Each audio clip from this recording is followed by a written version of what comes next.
पंताजी गोपीनाथ जेव्हा खानाच्या तळावरून प्रतापगडला येतात तेव्हा महाराज त्यांना घरी पाठवतात आणि त्यानंतर त्यांना परत बोलावून घेऊन एकांतात त्यांची भेट घेतात। तेव्हा पंताजी गोपीनाथ खानाच्या मनात असलेलं महाराजांबद्दलचं कपट महाराजांना सांगतात। तेव्हा पंताजी गोपीनाथ महाराजांना म्हणतात की मी काही करून खानाला जावईला घेऊन येतो, आपण धैर्य दाखवून खानाला मारून त्याचं सैन्य लुटून सर्व राज्य आपलं करा।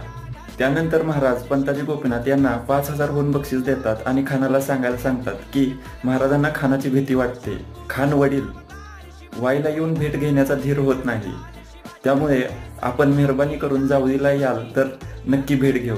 त्यानंतर पंताजी गोपीनाथ खानाच्या तळावर जाऊन खानाची भेट घेतात आणि खानाला सांगतात की राजा कचदिल आहे, थोडीशी शंका येते, त्यामुळे आपण जावळीला यावे आणि ते खानाला विश्वास देतात। मग त्यानंतर खान जवळपास 12,000चं सैन्य, हत्ती, घोडे, तोफखाना, बंदूकधारी एवढं सगळं घेऊन रडतोंडीचा घाट उतरून खाली येतो।